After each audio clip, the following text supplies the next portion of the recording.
तो आज की जो वीडियो है इस वीडियो में हम देखने वाले हैं जो आपका सब्जेक्ट है यहाँ पे principles of drug discovery M pharm second semester में, जो कि फार्माकोलॉजी स्ट्रीम से है, उसके इम्पोर्टेंट क्वेश्चन। तो यहाँ पे देखिए जो क्वेश्चन है वो इस तरीके से है कि अगर आपकी तैयारी नहीं हुई है और अगर आप इन क्वेश्चंस को पढ़ करके चले जाते हैं तो आप यहाँ पे अच्छे नंबर से पास हो जाएंगे। आप देख सकते हैं ये पिछला पेपर है जो भी आपका हुआ है क्लिनिकल रिसर्च एंड फार्माकोविजिलेंस का।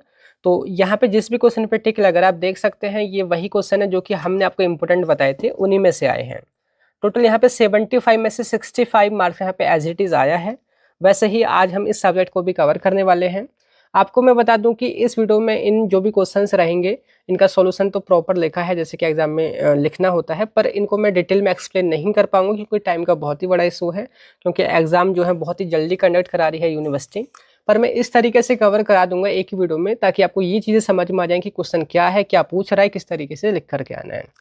बाकी यहाँ पे जो भी क्वेश्चंस हैं इन सभी का जो सॉल्यूशन नोट्स वगैरह है और ये कंप्लीट वीडियो आपको फार्मेसी वाला ऐप पर मिल जाएगा और भी सब्जेक्ट का सभी एक ही जगह मिल जाएगा। तो बैच में जाकर के ज्वाइन कर सकते हैं। क्या करना है, सिंपली गूगल प्ले स्टोर पे जाना है, सर्च करना है फार्मेसी वाला ऐप को आपने इंस्टॉल कर लेना है। लॉगिन और रजिस्टर करने के बाद आपको कई सारे सेक्शंस दिखेंगे, तो एम फार्म के सेक्शन पे जाना है, उसमें फार्माकोलॉजी स्ट्रीम को सेलेक्ट करना है और उसके सेकंड सेमेस्टर में जो बैच चल रहा है वहाँ पे जाकर के ज्वाइन कर लेना है। ठीक है, तो स्टार्टिंग करते हैं। पर उससे पहले गाइज मेरा नाम है सहरुद्दीन खान और आप देख रहे हैं अपना यूट्यूब चैनल फार्मेसी वाला। तो बात करते हैं, देखिए यहाँ पे जो क्वेश्चन है वो इस तरीके से हैं, आप देखोगे ताकि लेंदी सिलेबस कम टाइम में कवर हो जाए। शॉर्ट एंड लॉन्ग दोनों टाइप के क्वेश्चन हैं। टोटल जो आपकी 5 यूनिट है वहाँ से 30 क्वेश्चन यहाँ पे सेलेक्ट हुए हैं। तो स्टार्टिंग करते हैं देखिए सब्जेक्ट के नेम से ही। तो देखिए सब्जेक्ट का नेम है यहाँ पे प्रिंसिपल्स ऑफ ड्रग डिस्कवरी। काफ़ी ज़्यादा इंटरेस्टिंग है ये सब्जेक्ट, हो सकता है टफ लगे लेकिन बहुत ज़्यादा इंटरेस्टिंग होने वाला है। देखिए नेम बता रहे हैं कि ड्रग डिस्कवरी के सिद्धांत, मतलब यहाँ पे आप ये समझने वाले हैं कि कोई भी जो नई दवाई है उसको कैसे डिस्कवर करते हैं, कैसे उसकी डिज़ाइनिंग की जाती है, कैसे डेवलपमेंट करते हैं, क्या क्या स्टेप्स लगती हैं, वो सब चीज़ें समझने वाले हैं। यानी कि अगर मैं आज के टाइम पे कहूँ, मॉडर्न टाइम पे, कि भाई कोई न्यू ड्रग आपने डिस्कवर करनी है एक बीमारी के लिए, तो आप कैसे डिस्कवर करोगे। ये कभी ना कभी आपके सवाल आए होंगे दिमाग में कि भाई जो दवाइयाँ हैं इतनी सारी मार्केट में या मैं पढ़ रहा हूँ, इनकी डिस्कवरी कैसे करते हैं हम, या इतनी सारी दवाइयाँ या इतने सारे कंपाउंड हो सकते हैं भाई दुनिया के अंदर, उनमें से एक लीड कंपाउंड को कैसे पता करते हैं या पता लगाया जा सकता है कि भाई वही जो है उस पर काम कर रहा है रिसेप्टर पे जा करके, या वही एंजाइम को इनहिबिट कर रहा है ना। उस ड्रग की हम एफिकेसी को, सेफ्टी को कैसे इम्प्रूव करते हैं, कैसे ड्रग और रिसेप्टर का इंटरेक्शन हम समझ पाते हैं। तो ये जो सारे सवाल हैं इनका जवाब इस सब्जेक्ट में मिलने वाला है। तो यहाँ पे आपकी ना 5 यूनिट होने वाली है। यूनिट फर्स्ट जिसमें आप ओवरव्यू जानेंगे कि कैसे पूरी प्रोसेस की जाती है, फिर लीड आइडेंटिफिकेशन के बारे में जानेंगे और किन किन तरीकों से किया जाता है उसके बारे में, फिर रेशनल ड्रग डिज़ाइन कि कैसे प्लान करके या लॉजिकल तरीके से ड्रग को हम डिज़ाइन करते हैं आज के मॉडर्न टाइम पर, वो जानेंगे। मोलिकुलर डॉकिंग क्या है कि भाई कंप्यूटर की मदद से ही हम पता कर लेंगे कि भाई आपकी जो ड्रग है वो रिसेप्टर से बाइंड हो रही है या फिट हो रही है, नहीं हो रही है। लास्ट में है QSAR के स्टेटिस्टिकल मेथड। तो ये सारी यूनिट्स आप यहाँ पे समझने वाले हैं। तो जैसे पहली यूनिट का नेम है यहाँ पे मॉडर्न ड्रग डिस्कवरी प्रोसेस, तो पहला क्वेश्चन यही बन रहा है। यूनिट फर्स्ट में क्वेश्चन है define drug discovery and discuss the various stages involved in modern drug discovery process. कि ड्रग डिस्कवरी है क्या और आज के टाइम पे अगर आप ड्रग को डिस्कवर करते हैं तो क्या क्या स्टेप्स लगती हैं वो आपने बताना है।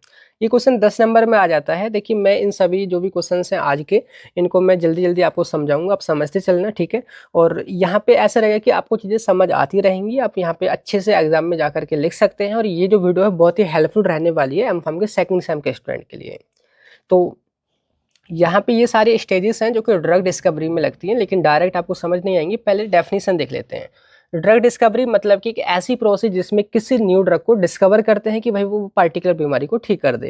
जैसे वर्ड ब्रेकडाउन कर रखा है मैंने, ड्रग बोले तो कोई भी सब्सटेंस जो कि बीमारी को ठीक कर रहा हो, क्योर कर रहा हो या प्रिवेंट कर रहा हो। डिस्कवरी बोले तो फाइंडिंग समथिंग न्यू। तो सिंपल डेफिनेशन है, drug discovery is the process of finding a new medicine और drug that can help in treating और क्योरिंग ए डिजीज। कि एक ऐसी प्रोसेस जिसमें हम नई दवाई की खोज करते हैं कि जो पार्टिकुलर बीमारी को ठीक कर सकें, ठीक है। अब यहाँ पे आज के मॉडर्न टाइम पर जो स्टेजेस या स्टेप्स लगती हैं वो आपने बतानी है। तो सबसे पहले तो इस तरीके से ये एनालिस्ट कर रखा है मैंने। तो पहला यहाँ पे है टारगेट आइडेंटिफिकेशन। आज के टाइम पे सबसे पहले हम टारगेट को आइडेंटिफाई करते हैं। टारगेट बोले तो आखिर आपकी दवाई काम कहाँ पर करेगी। जैसे कोई भी रिसेप्टर टारगेट हो सकता है, या एंजाइम टारगेट हो सकता है, या कोई ट्रांसपोर्टर टारगेट हो सकता है। अभी मैं इसको आगे अच्छे से समझाऊंगा। ठीक है, टारगेट आइडेंटिफाई जब हम कर लेते हैं तो फिर उसका वैलिडेशन करते हैं, क्या सच में वो टारगेट पे काम करेगी तो दवाई ठीक हो पाएगी हमारी बीमारी। ठीक है, फिर उसके बाद लीड कंपाउंड पता लगाया जाता है कि कौन सा कंपाउंड उस टारगेट पर काम कर सकता है। फिर उस लीड कंपाउंड की स्ट्रक्चर में बदलाव करते हैं, उसको ऑप्टिमाइज करते हैं, उसको बेटर बनाते हैं। जब लीड कंपाउंड हमारे पास आ जाता है ना, उसके बाद हम प्री क्लिनिकल ट्रायल या एनिमल टेस्टिंग करना स्टार्ट करते हैं। ठीक है, जो कि आप स्क्रीनिंग जो मेथड सब्जेक्ट है आप उसमें लगातार समझते ही आ रहे हैं। अब जब प्री क्लिनिकल ट्रायल कंप्लीट हो जाते हैं तो हमको ह्यूमंस पे टेस्टिंग करनी होती है, यानी कि क्लिनिकल ट्रायल करने होता है। पर उससे पहले जो आपकी रेगुलेटरी अथॉरिटी है CDSCO, उससे अप्रूवल लेना होता है। तो उसके लिए IND फॉर्म भरते हैं, इन्वेस्टिगेशनल न्यू ड्रग एप्लीकेशन। जब अप्रूवल मिल जाता है तो ह्यूमन पे टेस्टिंग यानी कि क्लिनिकल ट्रायल स्टार्ट होता है, जो कि 4 फेजेस में होता है। फेज 1 में सेफ्टी चेक की जाती है सिर्फ, फेज 2 में इफेक्टिवनेस चेक करते हैं, और फेज 3 में इफेक्टिवनेस को कंफर्म करते हैं। फेज 3 के बाद मार्केट में ड्रग लॉन्च की जाती है, पर लॉन्चिंग से पहले फिर वही अप्रूवल लेना होता है CDSCO से। अप्रूवल के लिए एक न्यू फॉर्म भरेंगे, new drug application NDA form. जब ये फॉर्म के साथ सारे डेटा भेजते हैं, CDSCO चेक करती है ड्रग के बारे में, उसके बाद ड्रग जो है मार्केट में आ जाती है। फिर उस पर लगातार पोस्ट मार्केटिंग सर्विलेंस या बोल सकते हैं फार्माकोविजिलेंस यहाँ पे हम करते हैं। ठीक है, अब हमारा जो सबसे पहला अब सवाल ये बन रहा है, मैं इस क्वेश्चन को आपको अच्छे से समझाऊंगा ताकि आपका बेस यहाँ पहले क्वेश्चन से समझ में आ जाए, क्योंकि ये मेन क्वेश्चन होने वाला है। अब देखिए, अब आपके सामने एक ऑब्जेक्ट है कि भाई आपको एक ड्रग को डिस्कवर करना है। सबसे पहले आप क्या करना स्टार्ट करोगे? पहले तो आप सबसे पहले यही पूछोगे कि भाई बीमारी क्या है, आखिर बीमारी किस बीमारी के लिए आपने ड्रग को डिस्कवर करना है। तो थोड़ा सा मैं एक पेज ले लेता हूँ जिसपे मैं आपको बताता चलूंगा। सबसे पहले तो आपने डिजीज के बारे में जानना होगा कि आखिर कोई भी बीमारी जिसके लिए आप दवाई खोज रहे हैं वो कैसे हो रही है, उसकी पैथोफिजियोलॉजी समझनी है, उसका कॉज क्या है या उसका मैकेनिज्म क्या है, उसके होने में किस पर्टिकुलर एंजाइम का रोल है, या उसके होने में कौन सी प्रोटीन कौन सा रिसेप्टर रोल निभा रहा है, कौन सा ट्रांसपोर्टर रोल निभा रहा है।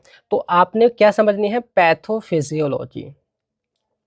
पैथोफिजियोलॉजी जब आप समझोगे उस बीमारी की, तो आपको एक आइडिया मिलेगा कि भाई अगर मैं एक पर्टिकुलर एंजाइम को इनहिबिट कर दूं या एक मैं पर्टिकुलर रिसेप्टर को इनहिबिट कर दूं, मैं इस बीमारी को ठीक कर सकता हूं। जैसे मैं आपको एग्जांपल दे देता हूं। जैसे कि सपोज करो कि मैं हाइपरटेंशन की बात कर लेता हूं, बीपी की। बीपी में आपने सुना होगा एक ACE एंजाइम होता है, एंजियोटेंसिन कन्वर्टिंग एंजाइम। आपको पता है ये एंजियोटेंसिन जो फर्स्ट है उसको एंजियोटेंसिन सेकंड में कन्वर्ट करता है। ठीक है, उसके बाद एंजियोटेंसिन सेकंड फर्दर जाके अपने रिसेप्टर से बाइंड करता है और एक तरीके से बीपी को बढ़ाता है। अब हम अगर ये समझ लें कि आखिर हाइपरटेंशन हो कैसे रहा है, उसकी अगर मैकेनिज्म को समझें, पैथोफिजियोलॉजी को समझें, तो हम जानेंगे कि भाई ये जो एंजाइम है ना ACE, ये यहाँ पे काम करता है, इस पर्टिकुलर कंपाउंड को एंजियोटेंसिन फर्स्ट को एंजियोटेंसिन सेकंड में कन्वर्ट कर रहा है। तो हमारे दिमाग में एक आइडिया आएगा कि यार अगर मैं इस वाले एंजाइम को इनहिबिट कर दूं या कोई ऐसी ड्रग बनाऊं जो इस वाले एंजाइम पर जाकर के बाइंड करे और इसको इनहिबिट कर दे, तो ये इसमें कन्वर्जन रुक जाएगा, और जब यही नहीं बनेगा तो फर्दर यानी कि बीपी भी कंट्रोल हो जाएगा, है ना। तो ये कहा जाता है टारगेट को आइडेंटिफाई करना। तो आपका टारगेट क्या हो गया? ये पर्टिकुलर एंजाइम आपका टारगेट हो गया। या फिर दूसरा एग्जांपल ले लो कि सपोज करो कि भाई आपका यही बीपी का मैं रखता हूँ एग्जांपल। यहाँ पे अब मैं जो बीटा ब्लॉकर आपकी ड्रग है उसकी बात कर लेते हैं। जो बीटा रिसेप्टर हैं, बीटा रिसेप्टर आपने पढ़े होंगे। बीटा रिसेप्टर पे जो एपिनेफ्रिन नॉरएपिनेफ्रिन जो आपके ये न्यूरोट्रांसमीटर होते हैं बाइंड करते हैं। जब भी बाइंड होता है बीपी बढ़ता है। अब आपके पास एक और फर्दर आइडिया आता है अगर आप मैकेनिज्म समझ लेते हैं बीपी का, कि भाई अगर मैं इन वाले रिसेप्टर पर अगर ब्लॉक कर दूं, कोई ऐसी दवाई बनाऊं जो कि एपिनेफ्रिन को नहीं बाइंड होने दे, तो भाई ये बीपी जो बढ़ रहा है ये रुक जाएगा, है ना। तो अब आपको यहाँ पे समझ आ रहा है कि आपके टारगेट क्या हो सकते हैं। आपके टारगेट है एंजाइम, आपके टारगेट है रिसेप्टर, आपके टारगेट है ट्रांसपोर्टर, आपके टारगेट है कोई पर्टिकुलर अदर प्रोटीन। तो यहाँ पे सबसे पहले काम होता है टारगेट को आइडेंटिफाई करना कि बीमारी क्या है, बीमारी किस रिसेप्टर या किस एंजाइम के इन्वॉल्वमेंट से हो रही है, उस रिसेप्टर, उस एंजाइम को फाइंड आउट करना टारगेट आइडेंटिफिकेशन कहा जाता है। जो आपकी ड्रग के लिए एक टारगेट की तरह काम करेंगे, वहाँ पे आपकी ड्रग जाकर के काम करेगी। बात समझ आई मेरी? तो first of all A target molecule is identified in the body. सबसे पहले बॉडी में एक बायोलॉजिकल टारगेट को हम आइडेंटिफाई करते हैं। टारगेट क्या है उसका मतलब यहाँ लिखा है कि ये कोई भी प्रोटीन हो सकता है, कोई भी एंजाइम, कोई भी रिसेप्टर जो कि बॉडी में काफ़ी इंपॉर्टेंट रोल निभा रहा है उस बीमारी को कराने में। ध्यान रखना, बीमारी को कराने में उसका इन्वॉल्वमेंट होना ज़रूरी है, क्योंकि तभी तो बीमारी को रोकोगे। तो ये है टारगेट आइडेंटिफिकेशन।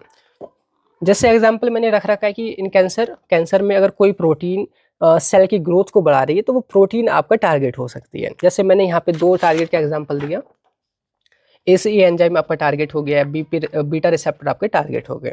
ठीक है, अब दूसरी स्टेप है टारगेट को वैलिडेट करना, ये चेक करना या ये कंफर्म करना क्या सच में ये जो आपका एसीई एंजाइम है, क्या सच में ये जो एसीई एंजाइम है ये बीपी को बढ़ाता है, क्या सच में जो बीटा रिसेप्टर है ये बीपी को बढ़ाता है या बीपी बढ़ाने में इन्वॉल्व है या नहीं है। ये कंफर्म करना क्या कहा जाएगा? Target validation. क्या सच में ये दोनों जो टारगेट हैं मेरी दवाई के लिए, एक एक्शन के लिए टारगेट हो सकते हैं या नहीं हो सकते हैं, तो ये टारगेट वैलिडेशन कहा जाता है।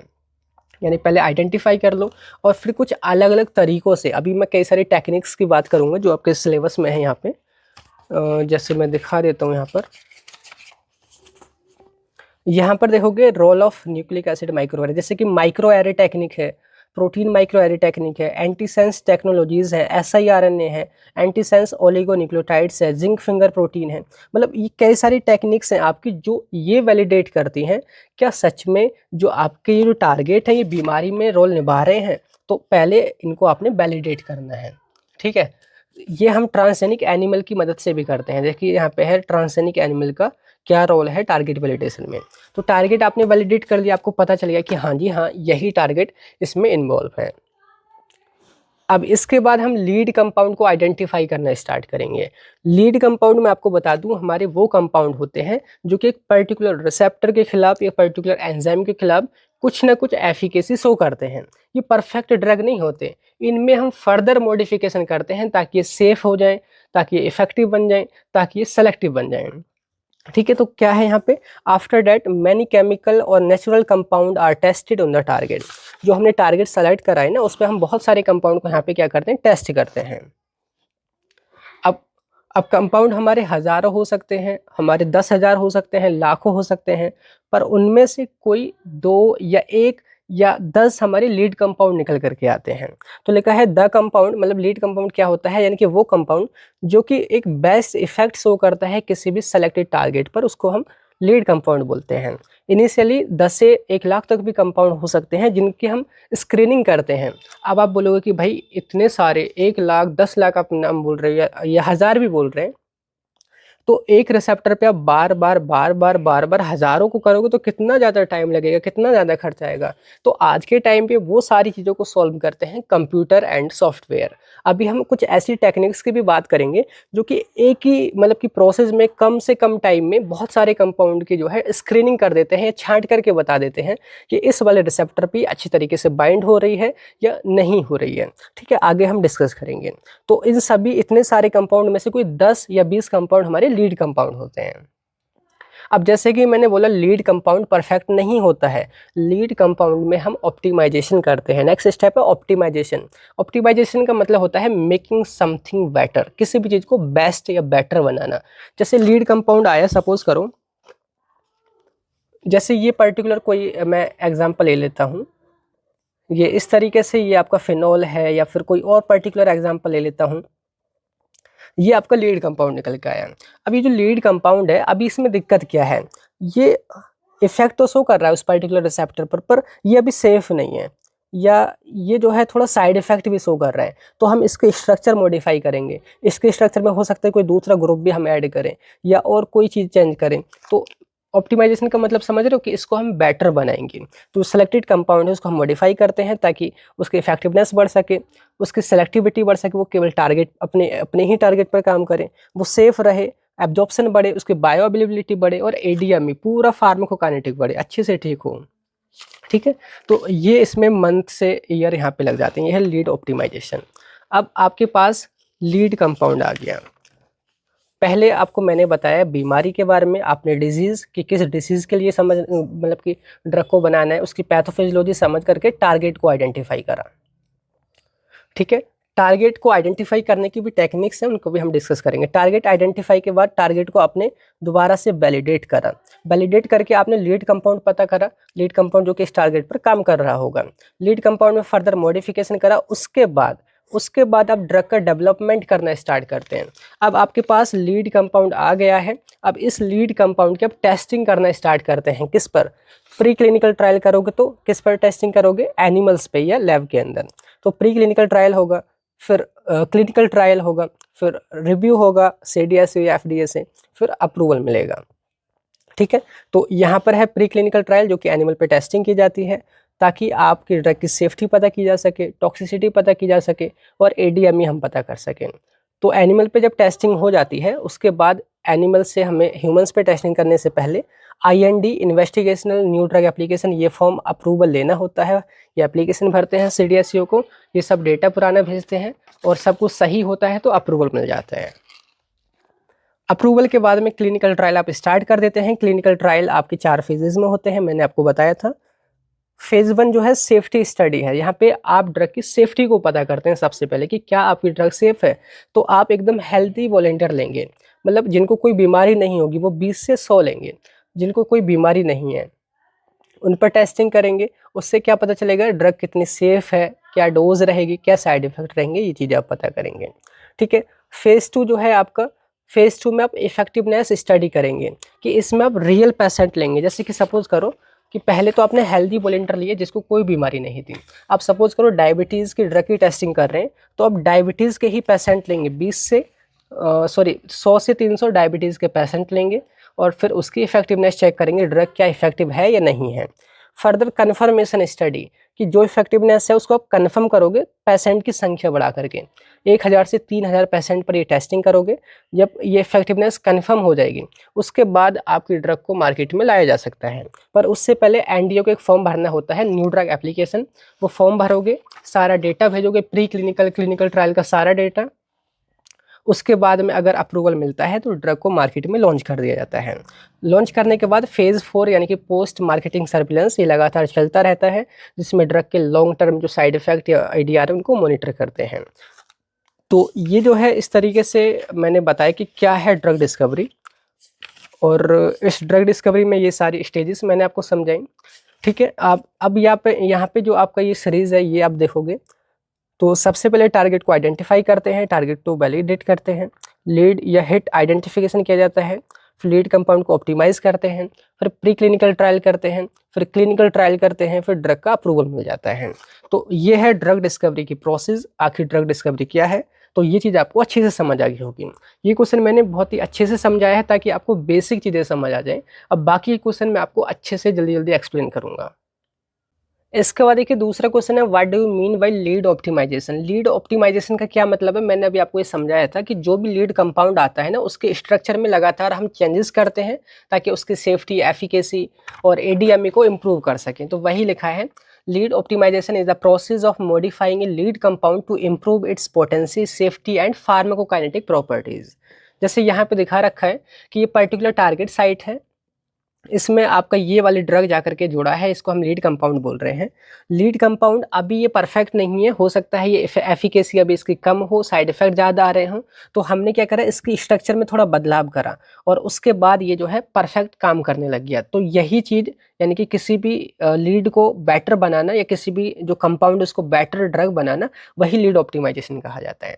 समझ गए मेरी बात। Next question, what is target validation. जैसे मैंने आपको बोला कि सबसे पहले टारगेट को आइडेंटिफाई किया जाता है, पर दोबारा वेरिफिकेशन किया जाता है कि सच में वही टारगेट इन्वॉल्व है उस बीमारी को कराने में, क्या सच में वही टारगेट पर जाकर हमारी ड्रग काम करके ठीक कर पाएगी बीमारी को या नहीं। वही प्रोसेस टारगेट वैलिडेशन कहा जाता है। जैसे वर्ड ब्रेकडाउन को आप समझ लेना, पर सिंपल यहाँ पे लिखा है target validation is the process of confirming that selected biological target is involve in the disease and is suitable for drug action. कि एक ऐसी प्रोसेस जिसमें हम ये कंफर्म करते हैं कि कोई पर्टिकुलर टारगेट, जैसे मैंने यहाँ पे 2 टारगेट आपको दिखाए थे, इससे ये एंजाइम दिखाया था और यहाँ पे मैंने बीटा रिसेप्टर दिखाया था, क्या सच में इनकी वजह से बीपी हो रहा है, ये कंफर्म किया जाता है किसकी मदद से, कुछ टेक्निक्स हैं, जैसे कि आगे माइक्रो एरे टेक्निक आएगी या फिर ऐसा ही आरएनए आएगा या फिर एक और है ओलिगोन्यूक्लियोटाइड्स एंटीसेंस करके, तो इनकी मदद से हम चेक करते हैं, ये कंफर्म करते हैं। समझ गए मेरी बात। नेक्स्ट है define bioinformatics and write its role in drug discovery.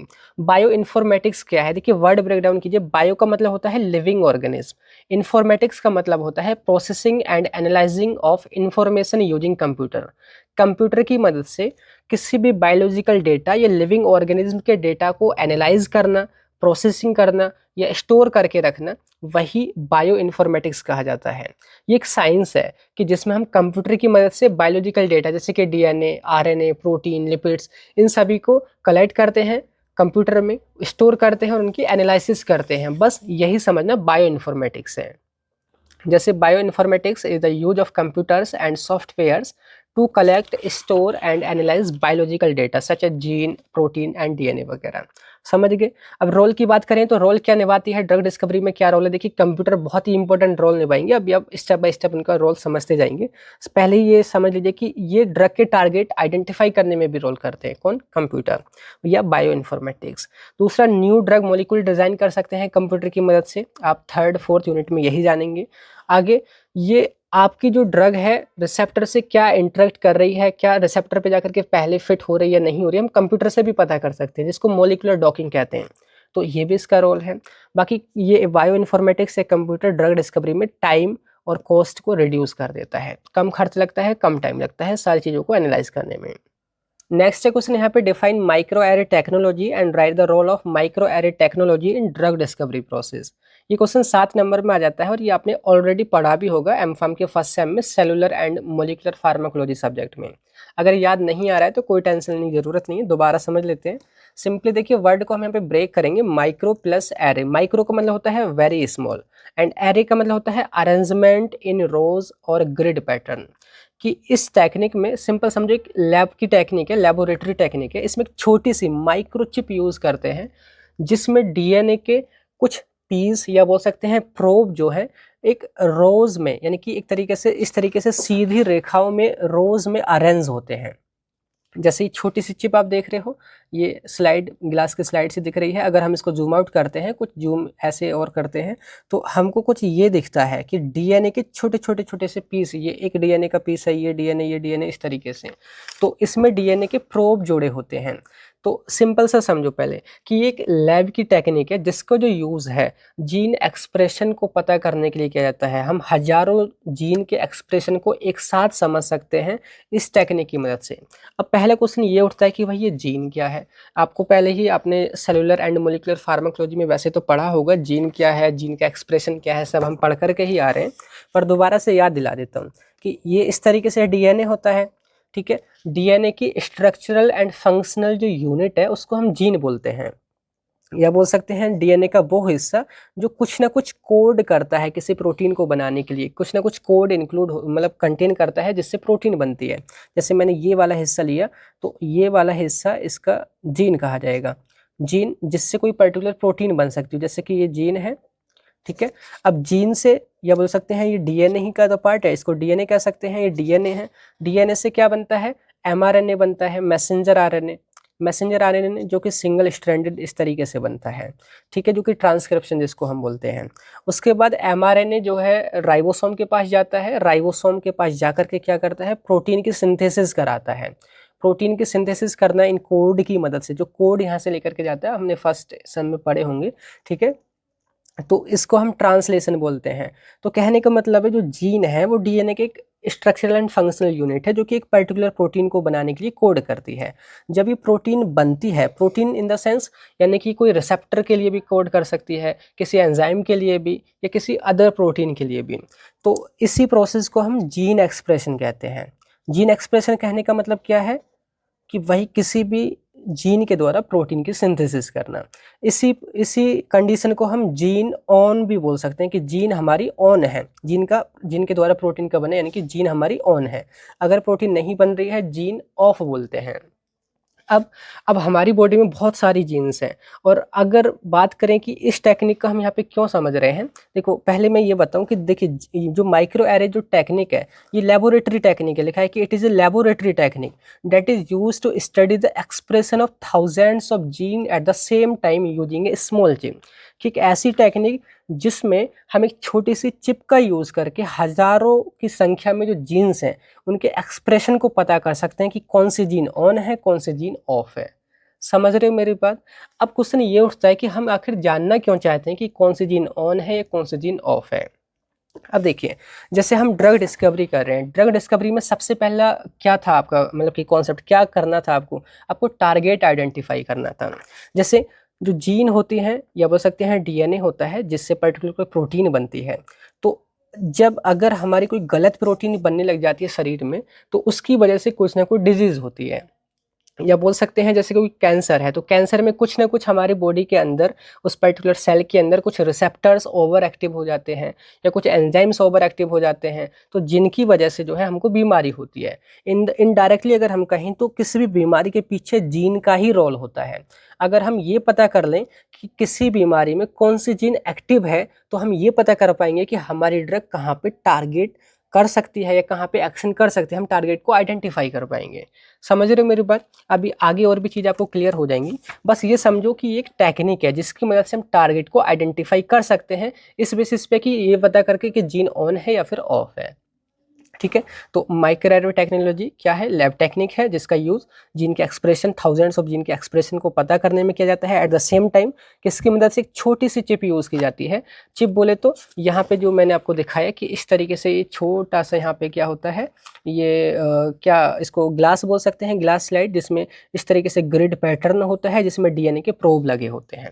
DNA के प्रोब बोले तो डीएनए के छोटे छोटे पीस लगे होते हैं जिनके बारे में हमको ऑलरेडी पता होता है कि यहाँ पे कौन सा इनका पैटर्न है, कौन सा स्ट्रैंड है।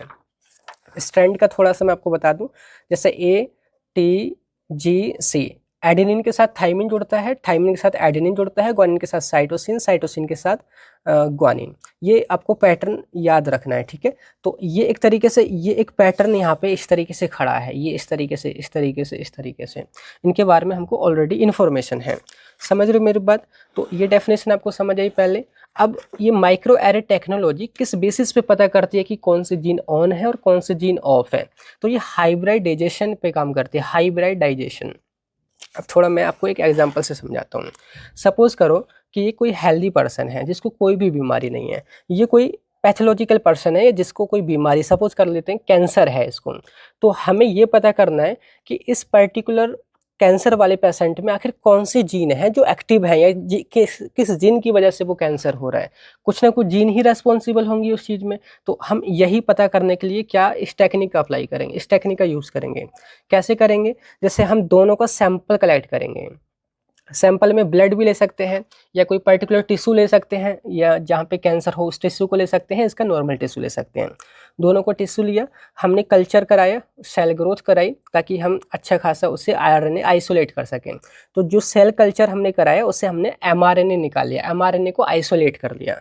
अब एमआरएनए पर हमने एक रिवर्स ट्रांसक्रिप्टेज एंजाइम लगाया। रिवर्स ट्रांसक्रिप्टेज आपको पता है जो आरएनए से उल्टा डीएनए बनाता है, आरएनए से उल्टा डीएनए बनाता है। तो रिवर्स ट्रांसक्रिप्टेज करके हमने एक डीएनए बना लिया जिसको cDNA या बोल सकते हैं कॉम्प्लीमेंट्री डीएनए हमने बनाया। ठीक है, आरएनए से क्या है, कॉम्प्लीमेंट्री डीएनए बनाया और उस डीएनए पर एक हमने कलर या फ्लोरोसेंट चिपका दिया। जैसे यहाँ पे जो आपका कैंसर वाला था, कैंसर वाले पर हमने एक उस पर रेड कलर लगा दिया, और जो हमारा हेल्थी वाला था उस पर हमने ग्रीन कलर लगा दिया। ठीक है, अब हमारे ये सैंपल बन के तैयार, ये हमारा हेल्दी पर्सन का ये डीएनए है जिस पे ग्रीन कलर लगा रखा है, ये हमारा मतलब कि पैथोलॉजिकल पर्सन का डीएनए है जिस पे रेड कलर लगा रखा है। अब ये जो हमारी चिप है, माइक्रो एरे चिप, इसके ऊपर ऑलरेडी डीएनए लगे हुए हैं, डीएनए के छोटे छोटे पीस लगे हुए हैं जैसे कि मैंने बोला। तो अब ये वही चिप यहाँ पे दिखा रखी है। ठीक है, अब ये भी तो डीएनए है दोनों, ये कॉम्प्लीमेंट्री डीएनए। जैसे ही ये दोनों डीएनए डालेंगे इस चिप के ऊपर, जैसे कि मैं आपको यहाँ पे बता देता हूँ, जैसे ये हमारी इस तरीके से स्लाइड है गिलास की। अब आपने यहाँ पे इस तरीके से ये डीएनए जो भी सैंपल हैं अपने दोनों डालें, हेल्दी पर्सन का भी और पैथोलॉजिकल पर्सन का भी, क्योंकि यहाँ पे ऑलरेडी डीएनए है। तो अगर कॉम्प्लीमेंट्री डीएनए का ये स्ट्रैंड मिला, जैसे कि सपोज करो पहले ATGC है, अगर जो सैंपल वाला है उसमें TAGC मिला तो वहाँ पे ये बाइंड कर जाएगा, या कह सकते हैं हाइब्रिडाइजेशन वहाँ पे हो जाएगा। समझ रहे हो? तो इसका प्रिंसिपल किस पर बेस्ड है कि microarray technology works on the principle of nucleic acid hybridization, है ना। वो हाइब्रिड या बोल सकते हैं मैच कॉम्प्लीमेंट्री डीएनए से बाइंड करते हैं। लिखा है सैंपल डीएनए या आरएनए जो है वो बाइंड करता है अपनी मैचिंग डीएनए प्रोब से, जो कि माइक्रोचिप पर, माइक्रो एरे चिप पर प्रेजेंट होता है। अब जहां पर जैसे आप सैंपल डालोगे तो जो उसका कॉम्प्लीमेंट्री डीएनए होगा वहां से ये बाइंड कर लेगा, बाकी के जो यहाँ पे सैंपल इसको बचेगा उसको हम वॉश कर देंगे, उस फालतू के को हटा देंगे, जो जुड़ना होगा वो जुड़ जाएगा। अब क्या है, क्योंकि हमने इनसे कलर जोड़ रखा था, फ्लोरोसेंट जोड़ रखा था, अब इसको हम एक स्कैनर के अंदर ले जाएंगे। स्कैनर क्या करेगा, इसके ऊपर लाइट डालेगा, चमकाएगा, लाइट डालेगा, तो ये जो हमने कलर लगाया था ना इस पे, तो ये सारे के सारे जो भी आपके जो प्रोब वाले हिस्से थे वो वहां पे चमकेंगे। अब चमकेगा वही जो बाइंड कर रहा होगा अपने कॉम्प्लीमेंट्री डीएनए से, है ना। जो या बोल सकते हैं वही प्रोब यहाँ पे चमकेगा जिसका यहाँ पे डीएनए मैच करा होगा, डीएनए कॉम्प्लीमेंट्री रहा होगा। जैसे यहाँ पे इमेज में दिखा रखा है कि ये जो रेड रेड रेड रेड जो है ये वो वाली जीन है जो कि केवल कैंसर वाले पर्सन में है। ये जो ग्रीन ग्रीन ग्रीन जो दिख रही हैं ये वो वाली जीन है जो कि नॉर्मल पर्सन में है। ये जो येलो वाली हैं ये वो वाली जीन है जो कि दोनों हेल्दी सेल में भी है और पैथोलॉजिकल सेल में भी है। वाइट जो है वो वाली जीन है जो कि प्रेजेंट ही नहीं थी इन दोनों सैंपल में। अब समझते हैं, अब हमको ये पता करना है कि आखिर उस कैंसर वाले पेशेंट में जो कैंसर हो रहा है वो किन जीन का रोल है, कौन सी जीन उसके लिए रेस्पॉन्सिबल है। तो देखो हेल्दी पर्सन में तो कैंसर है ही नहीं, तो उसकी जो ग्रीन कलर की जो जीन है वो तो एकदम सही है, येलो वाली भी दोनों सही है कि भाई दोनों में ये कॉमन है, पर जो रेड वाली है वो वाली ही जीन है जो रेस्पॉन्सिबल है कैंसर को कॉज करने में। तो अब हमको एक टारगेट मिल गया कि भाई देखो ये वाली जो जीन है ये इस बीमारी को कॉज कर रही है। तो एक तरीके से टारगेट को हम आइडेंटिफाई भी करते हैं इसकी मदद से, और कई बार हम इसका टारगेट को वैलिडेशन के लिए भी इसका यूज़ करते हैं। समझ रहे हो मेरी बात? तो ये है इसका प्रिंसिपल। आगे लिख रखा है कि फ्लोरोसेंट की मदद से जो है हम पता करते हैं कि कौन सी जीन ऑन है कौन सी जीन ऑफ है। समझ गए? तो ये जो आप देख रहे हैं कौन सी वाली रेड रेड वाली जीन, ये कैंसर वाले पेशेंट में ऑन हो गई है, तो ये इसके लिए रिस्पॉन्सिबल है। किससे पता कर लिया हमने? माइक्रो एरे टेक्नोलॉजी से। समझ रहे हो मेरी बात? अब इसका रोल क्या है माइक्रो एरे टेक्नोलॉजी का ड्रग डिस्कवरी में? तो पहले आपको समझ आ गया होगा, टारगेट को आइडेंटिफाई करने में लिखा है, ये मदद करता है जीन जो इन्वॉल्व हैं डिसीज में उनको आइडेंटिफाई करने में। ठीक है, अब इनको अच्छे से आप और भी देख लेना। टारगेट को वैलिडेट भी आप इससे करते हैं। ठीक है, तीसरा डिसीज का मैकेनिज्म समझते हैं कि भाई कौन से डिसीज में कौन सी जीन इन्वॉल्व है, उससे फर्दर क्या प्रोटीन बनती है, उसके बाद क्या होता है वो आप मैकेनिज्म समझ पाते हैं। ठीक है, नेक्स्ट ड्रग रेस्पॉन्स एनालिसिस, कि दवाई देने के बाद आप ये भी समझ पाते हैं कि इन जीन के एक्सप्रेशन में क्या चेंज आ रहा है, वो ऑन हो रही है या ऑफ हो रही है, मतलब दवाई का क्या इफेक्ट पड़ रहा है उस पर, तो वो भी समझ सकते हैं। नेक्स्ट है बायोमार्कर आइडेंटिफिकेशन। बायोमार्कर बोले तो वो इंडिकेटर जो कि आपको किसी बीमारी के बारे में संकेत देते हैं। जैसे ब्लड ग्लूकोज लेवल एक बायोमार्कर है डायबिटीज़ का, अगर ब्लड ग्लूकोज लेवल बढ़ा तो डायबिटीज़ है इसका मतलब। तो आप इस जीन के बेसिस पर कि भाई अगर ये पर्टिकुलर जीन आ रही है या टेस्टिंग में ये वाली जीन एक्टिव है तो आप पता कर पाओगे कि भाई ये वाली बीमारी है। इसका मैं एक एग्जांपल लेता हूँ, जैसे कि HER2 इस ये करके कोई एक जीन है, अगर ये एक्टिवेट होती है तो इसका मतलब है अगर किसी भी पेशेंट में ये एक्टिवेट पाई जाती है तो उसको माना जाता है कि उसमें ब्रेस्ट कैंसर है। कहने का मतलब है किसी जीन के ऑन या ऑफ के बेसिस पर हम पता कर पाते हैं, ये एक बायोमार्कर की तरह भी काम करता है। तो बायोमार्कर आइडेंटिफिकेशन में भी इसका रोल है। नेक्स्ट है पर्सनलाइज्ड मेडिसिन बनाने में, यानी कि जैसे जीन किस पेशेंट में कौन सी ऑन है या कौन सी ऑफ है उसके बेसिस पर हम उसके लिए पर्सनलाइज्ड मेडिसिन भी बना सकते हैं। तो ये इसका रोल हो गया। आई होप ये आपको अच्छे से समझ आया होगा क्या है माइक्रो एरे टेक्नोलॉजी।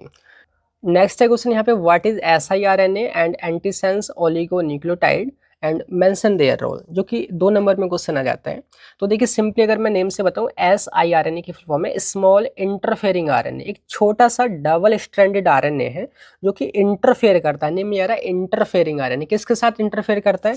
ये एक पर्टिकुलर mRNA से जुड़ करके उसको डिस्ट्रॉय कर देता है।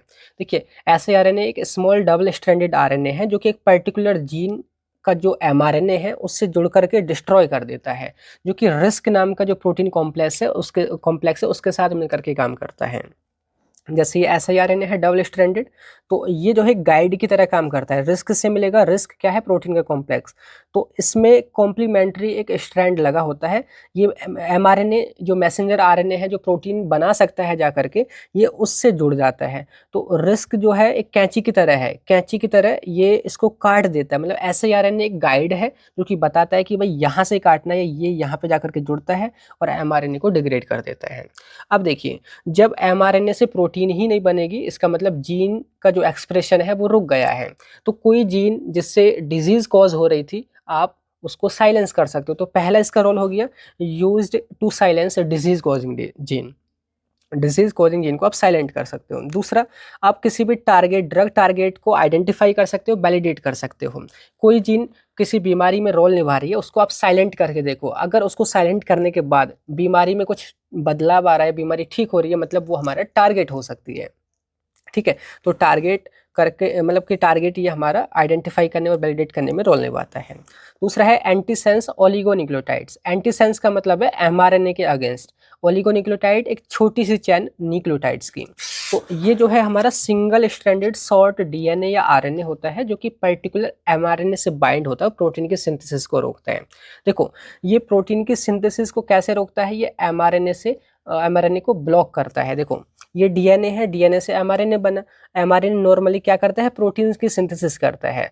अगर हम यहाँ पे एंटीसेंस ओलिगोन्यूक्लियोटाइड्स दे दें तो डीएनए से जो mRNA बना है ये mRNA से जाकर के जुड़ जाएगा कौन?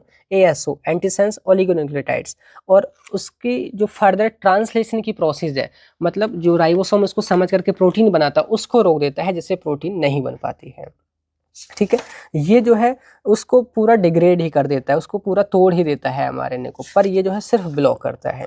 दोनों का ऑलमोस्ट काम वही है, प्रोटीन की सिंथेसिस रुक रही है। तो रोल क्या है? ये डिसीज कॉजिंग जो प्रोटीन है उनके सिंथेसिस को रोकता है। दूसरा, और आगे है जीन बेस्ड ड्रग बनाने में रोल निभाता है। समझ गए? ये है आपके siRNA और antisense oligonucleotides. Next question, zinc finger protein क्या होती हैं? जिंक बोले तो जिंक मेटल आयन, फिंगर बोले तो फिंगर की जैसी इसमें स्ट्रक्चर होती है, एंड प्रोटीन का मतलब होता है चेन ऑफ अमीनो एसिड। तो ये आप इमेज देखोगे, ये जिंक फिंगर प्रोटीन की स्ट्रक्चर है जिसमें जिंक आयन होता है, इसलिए इसका नाम जिंक पड़ रहा है।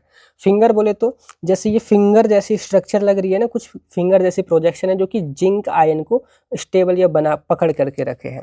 तो यहाँ पे वही डेफिनेशन है कि जिंक फिंगर जो प्रोटीन है वो प्रोटीन होती है जिनमें जिंक आयन होता है, और ये जो प्रोटीन है किसी भी पर्टिकुलर डीएनए या आरएनए के सीक्वेंस पे जुड़ जाती है और क्या करती हैं? उसके एक्सप्रेशन, जीन के एक्सप्रेशन को रोक देती हैं। ये जीन को ऑन या ऑफ करती हैं। ये हमारी बॉडी में नेचुरली होते हैं। जैसे कोई पर्टिकुलर आपका यहाँ पे जैसे डीएनए हुआ, जैसे ये डीएनए है या जीन है, तो ये जीन से जाकर के चिपक जाती हैं। कौन चिपक जाती हैं? Zinc ion protein. या आरएनए से जाकर, मैसेंजर आरएनए से जाकर के चिपक जाती हैं। लिखा है कि they regulate gene expression by binding to specific sequence of DNA और आरएनए एंड प्रोटीन। ये उनसे जाकर के चिपक जाती हैं और जीन के एक्सप्रेशन को कंट्रोल करती हैं, या तो जीन को ऑन करती हैं या फिर जीन को ऑफ करती हैं। ये बॉडी में नेचुरली प्रेजेंट रहती हैं। ठीक है, ये है जिंक फिंगर प्रोटीन। नेक्स्ट है यहाँ पे क्वेश्चन आपका, वो है describe the role of transgenic animal in target validation. Target validation में ट्रांसजेनिक एनिमल का क्या रोल है? ट्रांसजेनिक एनिमल भी आपने पढ़े होंगे फर्स्ट सेम में ही, जो कि स्क्रीनिंग सब्जेक्ट था। तो ऐसे एनिमल जिसमें कोई बाहर की या फॉरेन जीन को हम या आर्टिफिशियल जीन को एक क्या बोलते हैं, जेनेटिक इंजीनियरिंग की मदद से जो है इंसर्ट कर देते हैं किसी एनिमल के अंदर, ताकि उस एनिमल में उस पर्टिकुलर जीन के इफेक्ट को समझ सकें या किसी डिजीज़ को समझ सकें। उनको हम ट्रांसजेनिक एनिमल बोलते हैं। या पढ़ लीजिएगा, ऑलरेडी पढ़ करके भी आए हैं। एग्जाम्पल वही सब हैं, उनको mouse, Alzheimer mouse, smart mouse, super GloFish, ये सब। ठीक है, अब ये जो ट्रांसजेनिक एनिमल है इसमें हम क्या कर रहे हैं? जैसे आप इमेज देख सकते हैं, ये सारे एनिमल के इमेजेस लग रहे हैं। अब ये जो ट्रांसजेनिक एनिमल है, इसमें हम क्या कर रहे हैं, किसी जीन को इंसर्ट कर रहे हैं, कोई फॉरेन जीन, कोई बाहरी जीन को इंसर्ट कर रहे हैं और उस जीन के इफेक्ट को चेक कर रहे हैं। तो इसका यूज़ क्या है ड्रग डिस्कवरी या टारगेट वैलिडेशन में? पहला तो ये जीन के फंक्शन को समझने में मदद करता है। देखो ये सारे फंक्शन हैं, ठीक है, इनको हम बारी बारी से यहाँ समझ के चलते हैं। तो पहला काम क्या है, आइडेंटिफाई करता है जीन के फंक्शन को कि भाई जीन क्या काम कर रही है। जैसे आपको ये पता करना है कि भाई कोई भी जीन का क्या काम है, उस पर्टिकुलर जीन को एक पर्टिकुलर एक रैट में या माइस में आप इंसर्ट कर दो तो उस पर्टिकुलर एनिमल के अंदर उस जीन का कुछ ना कुछ इफेक्ट नज़र आने लग जाएगा। तो जीन के फंक्शन को आप आइडेंटिफाई कर सकते हो। दूसरा टारगेट वैलिडेशन, ये वैलिडेट करने में कि भाई वो जीन सच में उस बीमारी में रोल निभा रही है या नहीं निभा रही है। तो आप उस जीन को इंसर्ट करो एनिमल के अंदर और देखो कि उस एनिमल के अंदर भी बीमारी होने लगी। अगर सच में बीमारी हो रही है तो मतलब हाँ वही जीन उसके लिए रेस्पॉन्सिबल है। या फिर अगर उस एनिमल में ऑलरेडी वो जीन है तो उसको फिर इनएक्टिव करके देखो या डिलीट करके देखो, या बोल सकते हैं उसको रिमूव करके देखो, फिर चेक करो कि क्या कुछ इम्प्रूवमेंट हुआ बीमारी में। अगर हो रहा है मतलब वही जो है टारगेट हो सकता है। तो टारगेट को वैलिडेट करने में भी इसका रोल है। ये वही चीज़ यहाँ पे लिखी है। नेक्स्ट है एनिमल, जैसे कि है ये ट्रांसजेनिक एनिमल, तो उस पर हम अपने ड्रग की टॉक्सिसिटी और सेफ्टी की भी स्टडी करते हैं, ठीक है, ये भी आपको पता है। आगे है डिसीज मॉडल डेवलपमेंट। आप एनिमल को, ट्रांसजेनिक एनिमल में अलग अलग जीन को ट्रांसफ़र करके उनको अलग अलग बीमारी के एक मॉडल भी बना सकते हैं। जैसे यहाँ पे ऑनको माउस है जिसमें एक ऐसी जीन रहती है जो कि ह्यूमन कैंसर की कॉपी करती है या ह्यूमन कैंसर की तरह जीन इसमें इंसर्ट करी है। अल्जाइमर माउस में अल्जाइमर डिजीज़ की तरह वो बना मॉडल है जिसमें अल्जाइमर के लिए जीन इंसर्ट कर रखी है। स्मार्ट माउस, ऐसा माउस जिसकी लर्निंग कैपेसिटी या वो इन्हांस कर रखी है मेमोरी वगैरह, हमने एक जीन को इंसर्ट करके बोले तो हम यहाँ पे डिजीज़ के मॉडल भी डेवलप कर सकते हैं ट्रांसजेनिक एनिमल में जीन को ट्रांसफ़र करके। नेक्स्ट है ड्रग की टेस्टिंग और एवेल्युएशन। जीन को डाल करके फिर उस पर हम अपने ड्रग का क्या इफेक्ट आ रहा है उस पर्टिकुलर जीन पर, जीन वो सप्रेस हो रही है, ऑन या ऑफ हो रही है या नहीं हो रही है, वो भी हम एवेल्युएट कर सकते हैं। लास्ट में है बायोमार्कर डिस्कवरी, कि उस पर्टिकुलर जीन से रिलेटेड कोई भी जो बायोमार्कर है या बोल सकते हैं जो भी इंडिकेटर हैं उनकी भी हम डिस्कवरी कर सकते हैं कि अगर वो पर्टिकुलर जीन एनिमल के अंदर आती है तो एनिमल के अंदर क्या बदलाव दिखता है। अगर वो बदलाव हम पहले से ही किसी अदर एनिमल में भी जान लेंगे तो पता चल जाएगा कि अच्छा उसमें ये पर्टिकुलर जीन रेस्पॉन्सिबल है, ठीक है। तो ये जो है इस तरीके से आपकी यूनिट फर्स्ट यहाँ पे कवर हुई है। आई होप ये चीज़ें आपको समझ आई होंगी। इसके बाद देखिए यूनिट सेकंड स्टार्ट होती है जिसका नेम है यहाँ पे लीड आइडेंटिफिकेशन। अब इसमें हम पता करेंगे कैसे लीड कंपाउंड को आइडेंटिफाई किया जाता है। अब देखिए जो यूनिट फर्स्ट हमने कवर करी है बहुत अच्छे से कवर करी है, काफ़ी ऑलरेडी टाइम ले गई है, बाकी अब यूनिट्स को हम थोड़ा जल्दी जल्दी कवर करेंगे, ठीक है। तो लीड कंपाउंड क्या है, यानी कि ऐसे कंपाउंड जो किसी पर्टिकुलर रिसेप्टर के खिलाफ अपना डिजायर्ड एक्शन या डिजायर्ड थेराप्यूटिक इफेक्ट शो करते हैं, वो लीड कंपाउंड कहे जाते हैं। ये परफेक्ट अभी ड्रग नहीं बन गए हैं, अभी इनकी स्ट्रक्चर में बदलाव किया जाता है ताकि और सेफ हो जाएं, और इफेक्टिव हो जाएं, और सेलेक्टिव हो जाएं, तो उन कंपाउंड को लीड कंपाउंड बोलते हैं, ठीक है। ये आपको पता है। जैसे हमने यहाँ पे देखा है कि बहुत सारे कंपाउंड हैं, बहुत सारे कंपाउंड, उनमें से कोई एक पर्टिकुलर लीड कंपाउंड छट करके आता है जो डिजायर्ड एक्शन शो करता है और उसके स्ट्रक्चर में फर्दर बदलाव करते हैं हम ताकि वो और सेफ और इफेक्टिव बन जाए। नेक्स्ट है क्वेश्चन यहाँ पे, define combinatorial chemistry and explain in detail about solid phase combinatorial chemistry with application, जो कि 7 या फिर 10 मार्क्स में क्वेश्चन आ जाता है। देखिए कॉम्बिनेटोरियल केमिस्ट्री सिलेबस में यहाँ पर है कॉम्बिनेटोरियल केमिस्ट्री और साथ में आगे है हाई थ्रूपुट स्क्रीनिंग। तो कॉम्बिनेटोरियल केमिस्ट्री एक क्या है, टेक्निक है, लैब की टेक्निक है जिसका जो यूज़ है बहुत सारे कॉम्बिनेशंस एक साथ बनाने में किया जाता है। जैसे इसका नेम अगर आप समझोगे ना थोड़ा वर्ड को ब्रेक करके, कॉम्बिनेटोरियल जो नेम आया है वो आया है कम्स फ्रॉम कॉम्बिनेशन, कॉम्बिनेशन से आया है, जिसका मतलब होता है it means making many combination, बहुत सारे कॉम्बिनेशन बनाना। केमिस्ट्री बोले तो साइंस ऑफ केमिकल, कि आपके पास कुछ बिल्डिंग ब्लॉक्स हो गए और उनका यूज़ करके बहुत सारे कॉम्बिनेशंस आप इस टेक्निक से बना सकते हैं। आपको मैं एज एग्जांपल से समझाता हूँ। जैसे कि सपोज करो कि आपके पास एक ये केमिकल है ए नाम का, एक ये है बी नाम का, एक ये है सी नाम का, एक ये है डी नाम का, ठीक है। अब मैं अगर आपसे कहूँ कि इन जो भी आपके पास एलिमेंट ये मॉलिक्यूल हैं, ठीक है, या बिल्डिंग ब्लॉक्स हैं, इनका यूज़ करके कोई कंपाउंड बनाओ, तो आप एज ए ह्यूमन बीइंग बहुत टाइम लगाएंगे कि एक बार आप ए लेंगे कुछ क्वांटिटी में, फिर बी लेंगे, फिर सी लेंगे, फिर डी लेंगे, ठीक है, एक कॉम्बिनेशन इनका ये बन गया, ठीक है, फिर इनको अल्टरनेटिव चेंज करेंगे, यानी कि जितने भी पॉसिबल कॉम्बिनेशन बनाएंगे आप बना तो देंगे पर बहुत टाइम लगेगा। अगर हम यही चीज़ कंप्यूटर की मदद से कराएं या कॉम्बिनेटोरियल केमिस्ट्री की मदद से कराएं, कंप्यूटर बोले तो ये रोबोट्स की मदद से ये मशीन चलती है। अभी मैं आपको एक इसकी वीडियो भी दिखाऊंगा। देखो, ये एक ऐसी टेक्निक है जैसे कि जो भी बिल्डिंग ब्लॉक्स होते हैं इनके पॉसिबल कॉम्बिनेशन बहुत ही कम टाइम में एक ही प्रोसेस में बना देती है। जैसे एक एक कॉम्बिनेशन तो ये बन गया, अब क्या होगा, दूसरा कॉम्बिनेशन बी की जगह सी लगा देंगे पहले, फिर बी, फिर यहाँ पे डी हो जाएगा, एक कॉम्बिनेशन ये बन गया। ऐसे ही एक ही जगह ए रहेगा, आगे यहाँ डी लगा देंगे, फिर सी लगा देंगे, यहाँ बी लगा देंगे, मतलब कि जितने भी पॉसिबल कॉम्बिनेशन होंगे वो फट से यहाँ पे बना सकते हैं। मतलब आपके पास केवल 4 यहाँ पे क्या थे, बिल्डिंग ब्लॉक्स थे, इससे जितने भी पॉसिबल कॉम्बिनेशन बनने होंगे वो ये प्रोसेस फट से 1 मिनट में या बोल सकते हैं कुछ मिनटों में यहाँ पे बना सकती हैं। जैसे कि यहाँ पे देखोगे कॉम्बिनेटोरियल केमिस्ट्री, अब डेफिनेशन सिंपल यहाँ पे रहेगी। कॉम्बिनेटोरियल केमिस्ट्री एक लेबोरेटरी टेक्निक है that used to synthesize very large number of different compounds simultaneously in a single process। एक ही प्रोसेस में बहुत सारे कंपाउंड्स या कॉम्बिनेशंस आप यहाँ पे बना सकते हैं। जैसे मैंने यहाँ दिखा रखा है इमेज में, ये बिल्डिंग ब्लॉक्स हैं अलग अलग, इनको अल्टरनेटिव चेंज करके कर करके बहुत सारे यहाँ पे मैनी कॉम्बिनेशंस बना रखे हैं। अब ये कॉम्बिनेशंस बनाने की ज़रूरत क्यों पड़ रही है, थोड़ा सा मैं आपको आइडिया दे दूँ। हम यहाँ पे इस यूनिट में क्या पढ़ रहे हैं, लीड आइडेंटिफिकेशन, लीड कंपाउंड को आइडेंटिफाई करना। सपोज करो आपके पास ये बिल्डिंग ब्लॉक्स हैं, आप इनसे सब मान लीजिए कि आपने 100 कॉम्बिनेशन बना दिए, या और भी अगर आपके पास बिल्डिंग ब्लॉक ई एफ अगर और हुए तो ये 200 400 और ज़्यादा यहाँ पे कॉम्बिनेशन बन जाएंगे।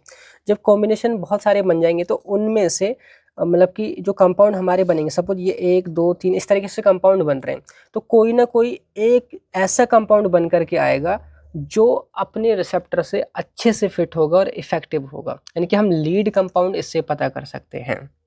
ठीक है, बस इसका काम तो कॉम्बिनेशन बनाना है, पर लीड कंपाउंड कौन सा है वो पता करने की जो टेक्निक है वो है high throughput screening. High throughput बोले तो ये जो आगे दे रखा है आपका यहाँ पे, कॉम्बिनेटोरियल केमिस्ट्री के बाद आएगा हाई थ्रूपुट स्क्रीनिंग, शॉर्ट में HTS बोलते हैं। सिर्फ इस टेक्निक का काम तो बहुत सारे कॉम्बिनेशन बनाना है कम टाइम में। ये साइंटिस्ट का बहुत ही बड़ा काम या बोल सकते हैं बहुत ही ज़्यादा देर की मेहनत को इस कम कर देता है, मतलब कि कुछ ही टाइम में ये चीज़ें हो सकती हैं। अब ये जो टेक्निक है ना कॉम्बिनेटोरियल केमिस्ट्री, ये 2 तरह की होती है। एक होता है सॉलिड फेज कॉम्बिनेटोरियल केमिस्ट्री, एक होता है solution phase combinatorial chemistry. Solid phase name बता रहा है कि इसमें जो भी ये कॉम्बिनेशन बनेंगे ना, या जो ये कंपाउंड जो सिंथेसाइज होंगे वो सॉलिड चीज़ पे होंगे, किसी सॉलिड सपोर्ट पर होंगे। ठीक है, सॉलिड सपोर्ट यहाँ पे रेजिन होता है। क्या होता है याद रख लीजिए, यही क्वेश्चन में आता है, रेजिन होता है, रेजिन बीड्स होते हैं। ठीक है, रेजिन अभी मैं इसकी एक वीडियो भी दिखाऊंगा। ठीक है, रेजिन बोले तो सॉलिड फेज में यूज होता है। एक होता है solution phase, solution phase combinatorial chemistry, वहाँ पे ये जो कंपाउंड जो सिंथेसाइज होते हैं ना वो सॉल्यूशन के अंदर सिंथेसाइज होते हैं। ठीक है, पर क्वेश्चन में क्या पूछा है, सॉलिड फेज। तो आपको समझ आ गया कि सॉलिड फेज कॉम्बिनेटोरियल केमिस्ट्री क्या है, एक ऐसी टेक्निक जिसमें जो भी कॉम्बिनेशंस जो बनते हैं ना वो एक सॉलिड सपोर्ट पे बनते हैं, जो कि रेजिन बीड से यूज़ किए जाते हैं, उसके ऊपर बनते हैं और बहुत ही जल्दी जल्दी बना देता है ये जो टेक्निक है, इसमें सॉल्यूशन में बनते हैं। तो सिंपल सा वही वर्ड ब्रेकडाउन है, या पढ़ लीजिएगा ध्यान से, और आगे डेफिनेशन वही है कि ये जो टेक्निक है इसमें जो भी केमिकल कंपाउंड सिंथेसाइज होते हैं, सिंथेसाइज होते हैं on an insoluble solid support, यानी कि resin beads to prepare many compounds rapidly. समझ आया? जैसे कि अब मैं यहाँ पे दिखा रहा हूँ कि ये सफ़ेद सफ़ेद देख रहे हो, ये वाला ये रेजिन है, रेजिन के ऊपर ही क्या बन रहे हैं, कंपाउंड बन रहे हैं। एक्चुअली में कैसा होता है, देखो ये आपके पास माइक्रो टाइटर ये प्लेट होती है, 96 बैल होते हैं इसमें, इसको गिनोगे तो 96 ये होते हैं। अब यहाँ पे हर एक में पहले रेजिन हम डाल देते हैं, रेजिन बोले तो एक स्लरी सी बनाएंगे और उसको हम डाल देंगे, कुछ देर बाद सूख जाता है और उसके ऊपर हम लिंकर जोड़ देते हैं। लिंकर एक ऐसा बोल सकते हैं केमिकल जो आने वाले जो भी आपके कंपोनेंट हैं जिनको आप बारी बारी से यहाँ पे डालने वाले हैं रोबोट्स की मदद से, उनको ये जो है जोड़ने का काम करेगा। जैसे ये आपने पहले ये रेजिन देख रहे हो, रेजिन डाला किसके अंदर, इसमें रेजिन डाल दिया, रेजिन डालने के बाद आपने लिंकर डाला, लिंकर जो कि जोड़ने का काम करेगा, लिंक करने का काम करेगा। और उसके बाद जो भी आपके बिल्डिंग ब्लॉक हैं, जैसे कि बिल्डिंग ब्लॉक आपका ये ग्रीन है या ये इस तरीके का है, तो ये सब लिंकर से जोड़ते जाएंगे। जैसे पहला बिल्डिंग ब्लॉक लिंकर से जुड़ेगा, दूसरा बिल्डिंग ब्लॉक इस वाले जो बिल्डिंग ब्लॉक है दूसरे उससे जुड़ेगा, तीसरा उससे आकर जुड़ेगा। जब एक कॉम्बिनेशन बन जाएगा उसके ऊपर हम एक हार्ड या स्ट्रॉन्ग एसिड डालेंगे और ये अलग छूट जाएगा। किससे अलग छूट जाएगा? इस लिंकर से अलग छूट जाएगा और हमें कॉम्बिनेशन मिल जाएगा। अभी जो सब मैं चीज़ें बता रहा हूँ ना थ्योरेटिकली, अब मैं थोड़ा सा प्रैक्टिकल आपको दिखा देता हूँ, ठीक है। थोड़ा सा ये एक वीडियो है, फॉरेन वीडियो है, ये आप समझिएगा, मैं आपको साथ के साथ बताऊंगा, ठीक है। मैं दूसरे फ़ोन में दिखा दे रहा हूँ कुछ इस तरीके से। अभी देखिए स्टार्ट होगा। जैसे देखिए ये आप जो सामने देख रहे हैं ये रेजिन है, रेजिन, ठीक है। इसकी हम स्लरी बनाते हैं, कुछ इस तरीके से स्लरी प्रिपेयर करते हैं और इनको क्या करते हैं, ये जो माइक्रो टाइटर प्लेट है 96 बेल, इनके अंदर डाल देते हैं। अब ये कुछ टाइम बाद सूख जाता है।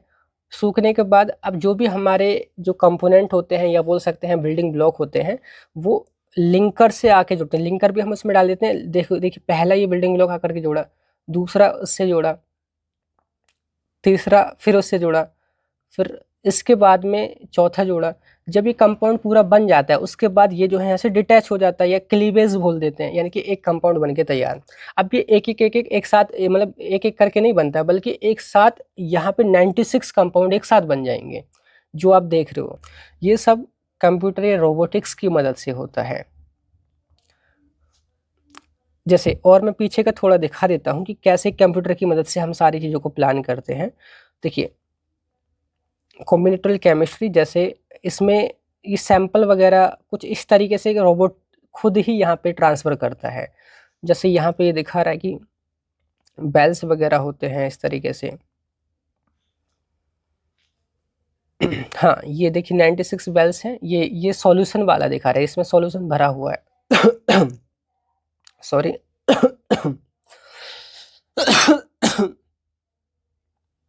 बहुत देर से बोलते हैं तो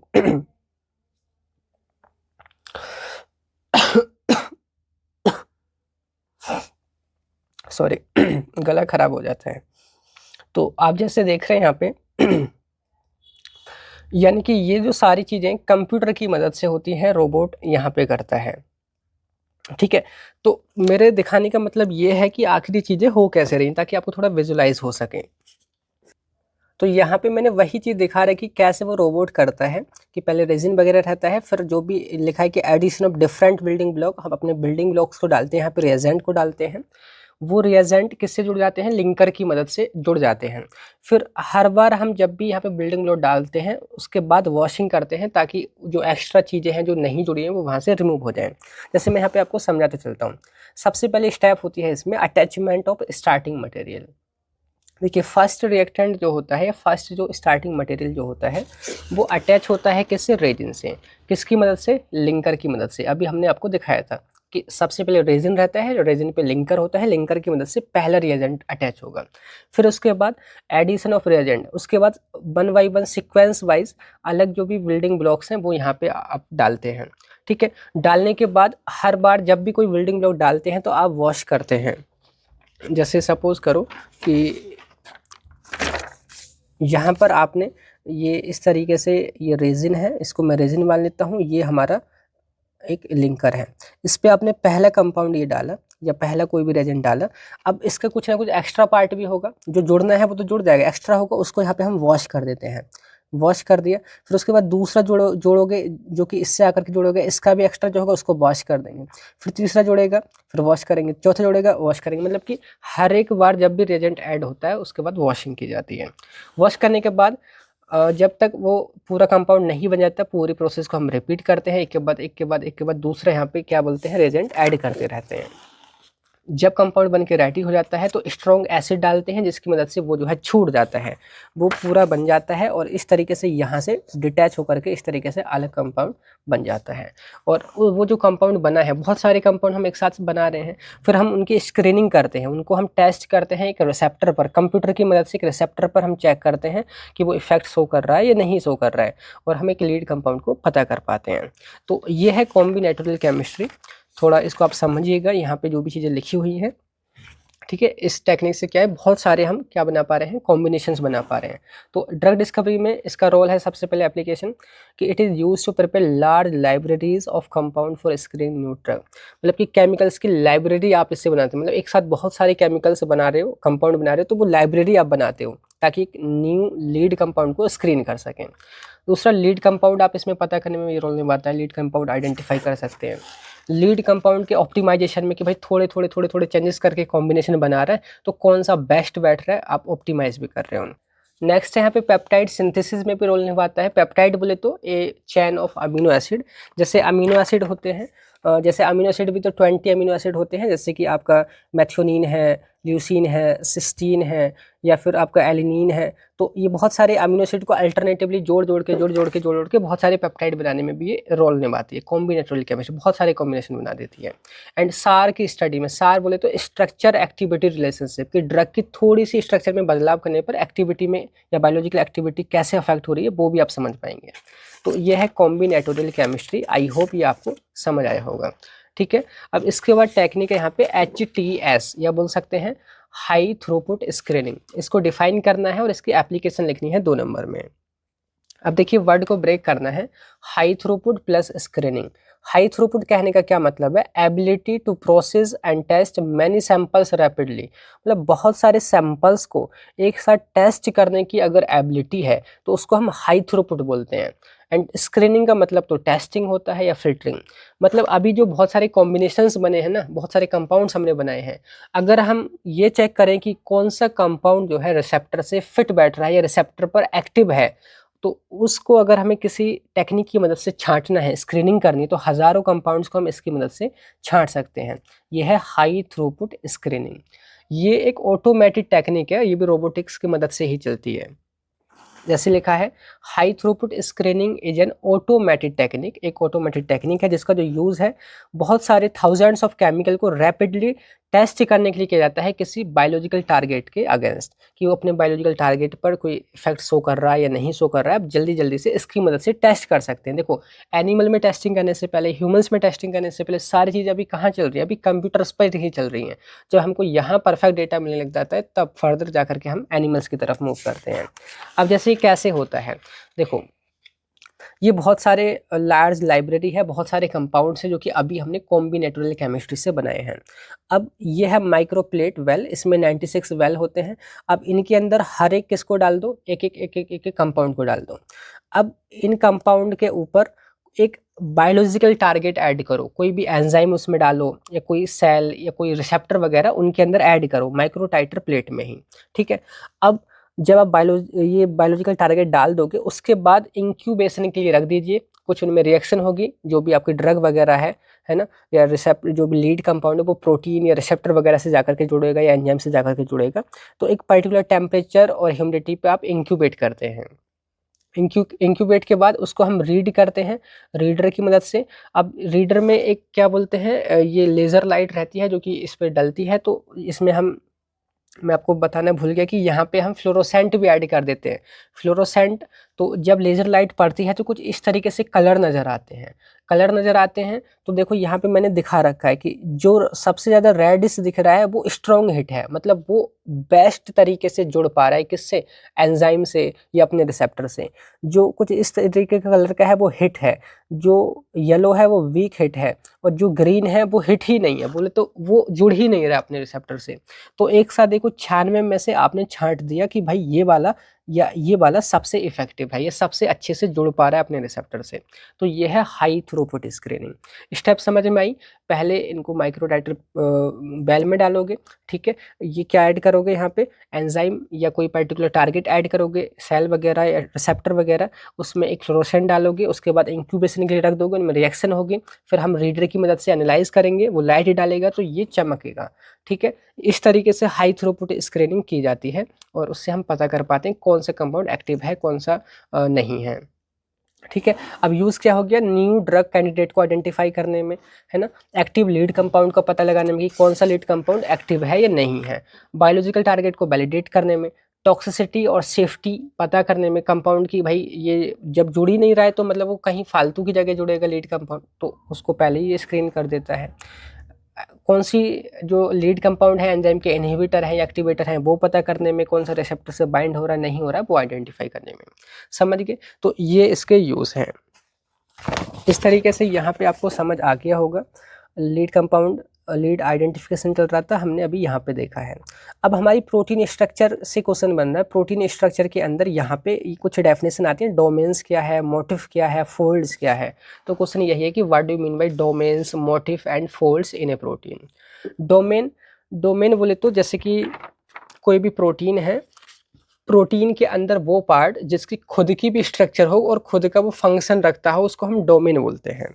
जैसे इसको मैं एक एग्जांपल से आपको बता देता हूँ। जैसे कि सपोज करो एक घर है, ये घर मान लेते हैं, ये घर में हमारे 4 कमरे हैं। ये पूरा घर क्या है, हमारी एक प्रोटीन है। ठीक है, अब ये पर्टिकुलर कोई कमरा है, इसका एक खुद का शेप भी है और खुद का एक फंक्शन भी है, जैसे बेडरूम है या कोई गेस्ट रूम है, कुछ भी है, तो इसका खुद का फंक्शन भी है, खुद की स्ट्रक्चर भी है, तो इसको हम डोमेन बोलेंगे। यानी कि डोमेन प्रोटीन का वो हिस्सा, वो भाग होता है जो खुद की स्ट्रक्चर भी रखता है, खुद का फंक्शन भी होता है।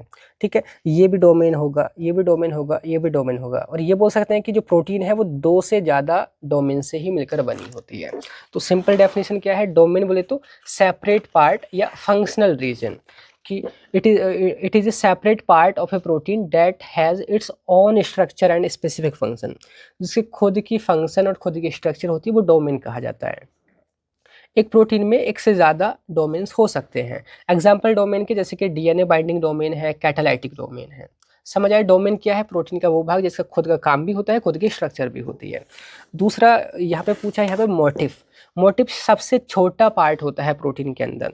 यानी कि जैसे ये मैंने घर का एग्जांपल लिया, घर में सपोज करो आप ईंट मान लीजिए, ईंट या दीवार मान लीजिए, जिसका कोई अपना खुद का काम नहीं है, पर ये जो है डोमेन बनाने में रोल निभाता है। ये सबसे स्मॉल रिपीटेड यूनिट है जो कि बार बार रिपीट होती है।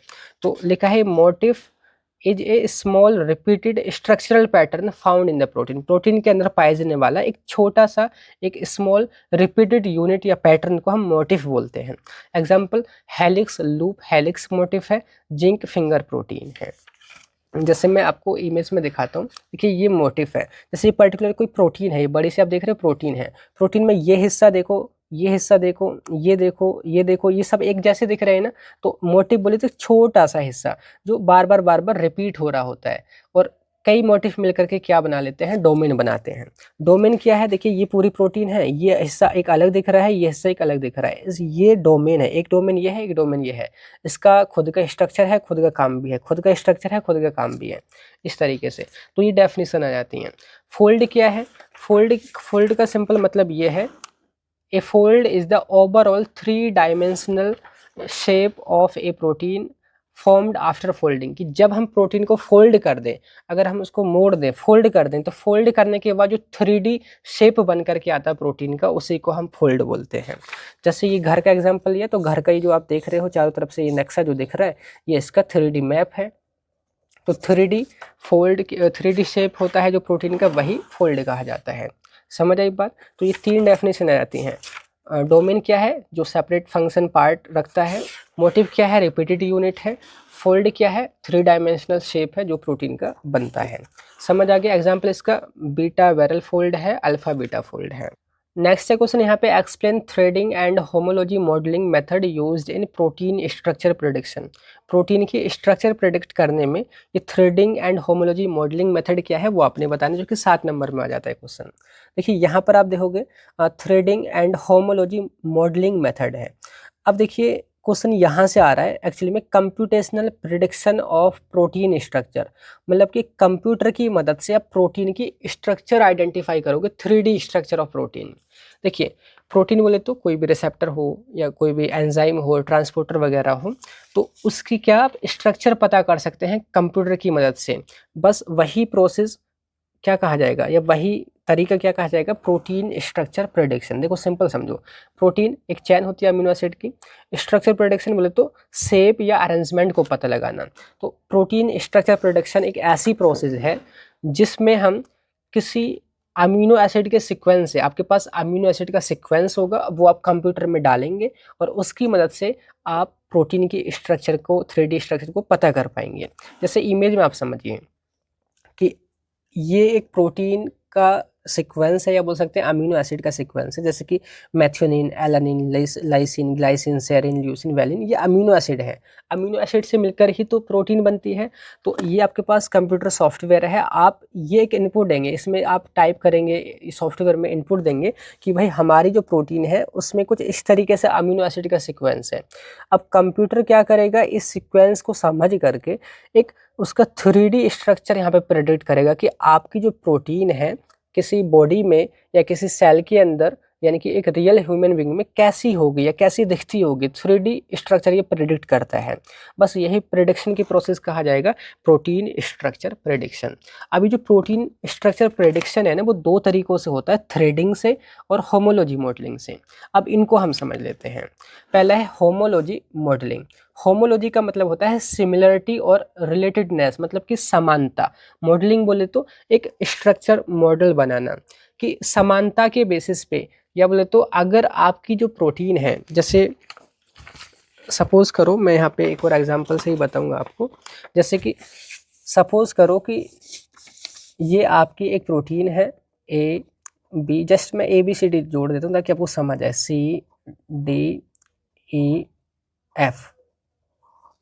ये आपकी प्रोटीन का सीक्वेंस है, अमीनो एसिड का सीक्वेंस है। अगर आपकी जो अननोन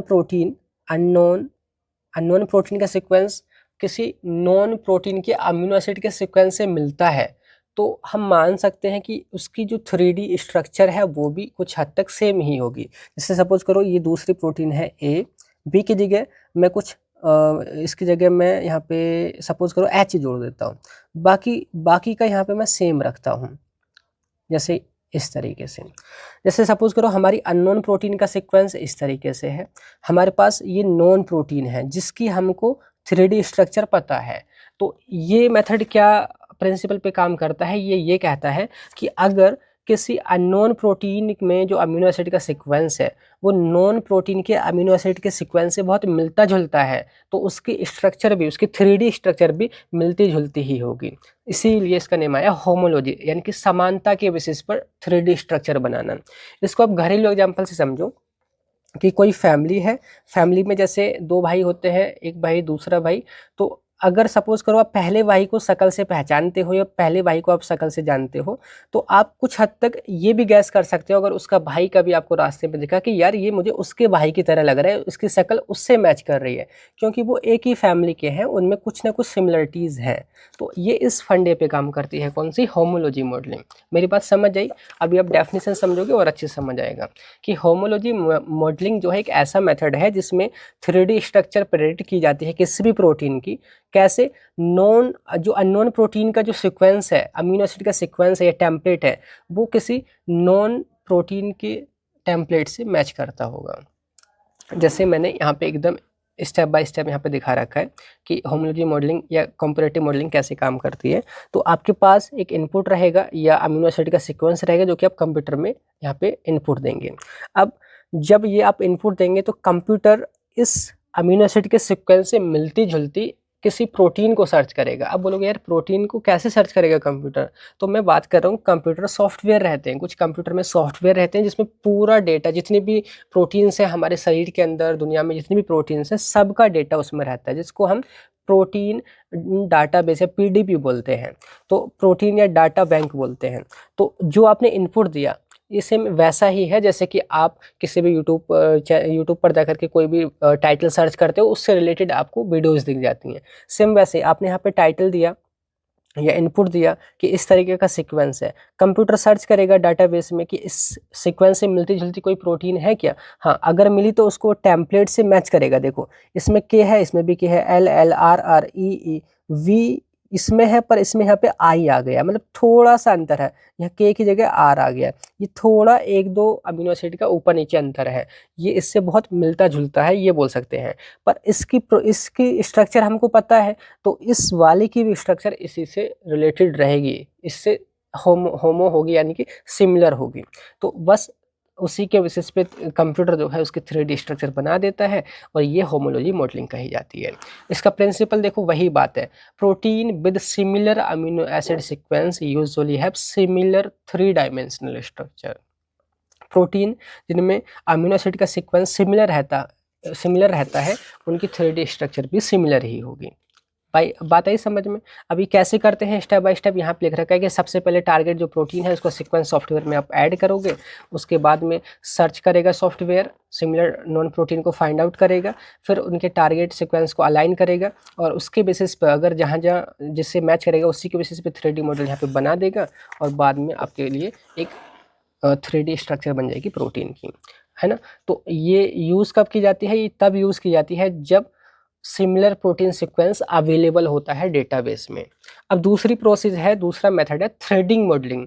ये तब यूज़ होती है जब आपके डाटाबेस में कोई ऐसी प्रोटीन अवेलेबल ही नहीं है जो आपके अमीनो एसिड या आपकी प्रोटीन के अमीनो एसिड सीक्वेंस से मैच कर रही हो। सॉरी, ठीक है। तो ये है threading modelling. Threading modelling name क्यों पड़ा है? Threading modelling threading modelling name क्यों पड़ा है? थ्रेडिंग कहने का मतलब है जैसे सुई में जैसे धागा डालते हैं ना, तो उसी तरीके से इसका नेम है कि fitting sequence into a non structure. एक पहले से ही प्रोटीन की जो स्ट्रक्चर हमको पता है उसमें हम अमीनो एसिड, जो हमारे पास अमीनो एसिड का सीक्वेंस है उसको फिट कर करके देखते हैं। जैसे किसी सुई के अंदर से बार बार धागा निकाल रहे हो कि भाई कौन सा धागा इस वाली सुई से निकल जाएगा, छोटा बड़ा इस तरीके से।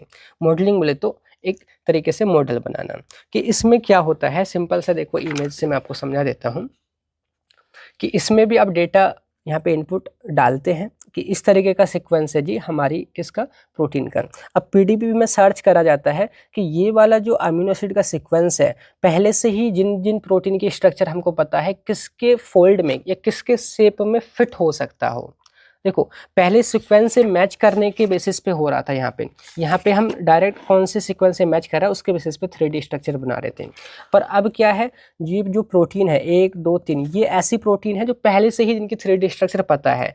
ये मतलब डेटा में सर्च करी गई है कि इनमें से ये वाला सीक्वेंस जो है इनमें से किसके स्ट्रक्चर में बेस्ट फिट हो सकता हो। अब जिसमें बेस्ट फिट होगा उसका हमारे पास एक स्कोर आता है। जैसे इसमें दिखा रखा है जैसे कि -2.1, इसमें -8.7, -1.3।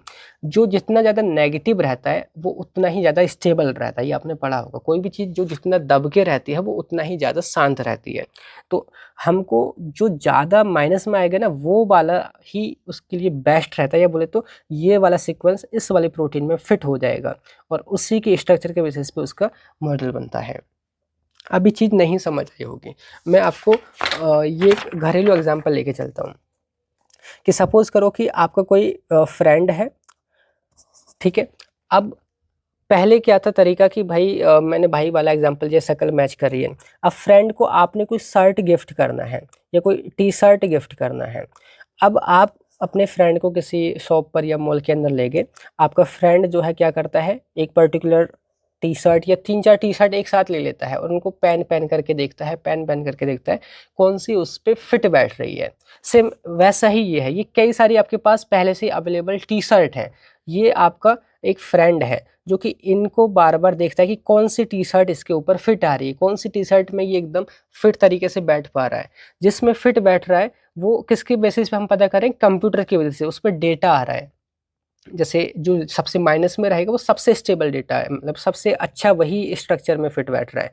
तो इस बेसिस पे जो हम पता करें वो है थ्रेडिंग मॉडलिंग, ठीक है। अब इसका नेम क्यों पड़ा थ्रेडिंग, बोले तो सुई में से धागा निकालना। जैसे ये आपकी एक तरीके से क्या है, धागा है, ये आपकी सुई है, ये अलग अलग सुई है। अब इस धागे को कभी इसमें पिरो रहे हैं, कभी इसमें पिरो रहे हैं, कभी इसमें पिरोया जा रहा है और देख रहे हैं कि किसके अंदर में फिट बैठ जा रहा है, किसके अंदर से ये निकल जा रहा है ना। तो इस बेसिस पे इसका नेम पड़ा थ्रेडिंग मॉडलिंग। अब इसका प्रिंसिपल क्या कहता है, protein with different amino acid sequence में हैव सिमिलर 3D फोल्ड्स। मतलब कि प्रोटीन जिनमें अमीनो एसिड का सीक्वेंस अलग अलग हो सकता है उनकी स्ट्रक्चर 3 डायमेंशनल स्ट्रक्चर सेम हो। तो ये इस प्रिंसिपल पे काम करता है। इसमें भी स्टेप्स वही हैं कि सबसे पहले आप डेटा एंटर करोगे सॉफ्टवेयर में जो डेटा आप डालोगे वो उस डेटा को कंपेयर करेगा जो नॉन प्रोटीन के फोल्ड है। फोल्ड बोले तो शेप जो डाटाबेस में अवेलेबल है। फिर वो सीक्वेंस को उस पॉसिबल फोल्ड में मतलब कि ऐड फिट करने की कोशिश करेगा जहां आपका वो अमीनो एसिड का सीक्वेंस फिट हो सकता हो। फिट हो जाएगा तो उसको मैचिंग फोल्ड को सेलेक्ट कर लेते हैं और 3D मॉडल बना देते हैं। यूज़ कब करते हैं? ये जब यूज़ किया जाता है जब सिमिलर प्रोटीन का सीक्वेंस अवेलेबल ना हो। मतलब आपका जो अमीनो एसिड का सीक्वेंस है वो किसी प्रोटीन दूसरे प्रोटीन के सीक्वेंस से मैच नहीं कर रहा हो, तब ये हम यूज़ करते हैं। अभी इस वाले को मैं थोड़ा सा रिवाइज आपको करा देता हूँ। देखो, हमारे पास एक ऐसा मतलब कि तरीका है कि हम पहले से ही किसी टारगेट बोले तो रिसेप्टर वगैरह की प्रोटीन की स्ट्रक्चर को प्रेडिक्ट कर सकें। प्रेडिक्ट करने के लिए जिस तरीके का यूज़ करेंगे उसका नाम है प्रोटीन स्ट्रक्चर प्रेडिक्शन मेथड। और इसमें क्या करते हैं, हम सिंपली अमीनो एसिड का एक इनपुट डालते हैं, कंप्यूटर की मदद से उसकी स्ट्रक्चर की बॉडी में कैसी स्ट्रक्चर होगी वो प्रेडिक्ट कर पाते हैं। पहला मेथड है होमोलॉजी मॉडलिंग, कि इसमें हम इनपुट डालते हैं और अमीनो एसिड का सीक्वेंस किसी नॉन प्रोटीन के अमीनो एसिड के सीक्वेंस से अगर मैच करता है तो उसके बेसिस पर उसकी स्ट्रक्चर प्रेडिक्ट करते हैं कि ऐसी उसकी स्ट्रक्चर मिलती जुलती होगी। ठीक है। दूसरा था हमारा थ्रेडिंग मॉडलिंग वाला, कि इसमें जो है हम जो अमीनो एसिड के सीक्वेंस है वो अलग अलग पहले से ही मौजूद जो प्रोटीन की स्ट्रक्चर है, फोल्ड है या उनका शेप है, उसमें फिट कर करके देख सकते हैं, करते हैं बारी बारी से, ये कंप्यूटर करता है और जो बेस्ट फिट बैठता है उसके बेसिस पे स्ट्रक्चर बनाते हैं। समझ आया? ये है थ्रेडिंग मॉडलिंग। इस तरीके से ये आपको समझ आया होगा। अब नेक्स्ट क्वेश्चन इसमें से एक और सॉर्ट है कि एनएमआर और एक्सरे क्रिस्टलोग्राफी का क्या रोल है, क्या एप्लीकेशन है प्रोटीन की स्ट्रक्चर को प्रेडिक्ट करने में। देखो, एनएमआर आपने फर्स्ट सेम में पढ़ा होगा। एनएमआर की मदद से हम 3D स्ट्रक्चर पता कर सकते हैं किसी स्मॉल प्रोटीन की सॉल्यूशन के अंदर। ठीक है। दूसरा, ये प्रोटीन की फोल्डिंग यानी कि उसका 3 डायमेंशनल स्ट्रक्चर, उसका मूवमेंट और प्रोटीन का लिगेंड के साथ इंटरेक्शन, उसको भी समझने में मदद करता है। कौन? एनएमआर। तीसरा, प्रोटीन के मॉडल्स या ड्रग के डिज़ाइन में भी इसका हम यूज़ करते हैं। तो ये यूज़ हो गए इसके। अब इसके बाद है next application of X-ray crystallography.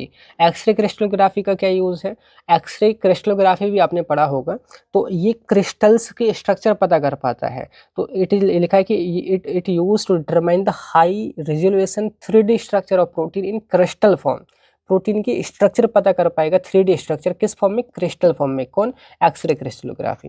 दूसरा, ये भी मदद करता है कि भाई आपकी जो प्रोटीन है या जो रिसेप्टर है वहाँ पे उसका एटॉमिक अरेंजमेंट कैसा है, वहाँ पे एक्टिव साइट कौन सी है, आपकी ड्रग कहाँ बाइंड होती है, बाइंडिंग पॉकेट भी ये पता कर पाता है।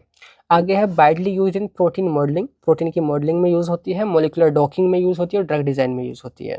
तो ये है एप्लीकेशन एक्सरे क्रिस्टलोग्राफी की। आई होप ये चीज़ें आपको बहुत हद तक समझ आई होंगी। थोड़ी चीज़ें कॉम्प्लिकेटेड हैं, थोड़ा आप समझिए। जो मैंने बताया है लिख करके एक बार आप रिवाइज करोगे, चीज़ें आपको क्लियर हो जाएंगी। तो ये इस तरीके से आपकी यूनिट सेकंड यहाँ पे कंप्लीट हुई है।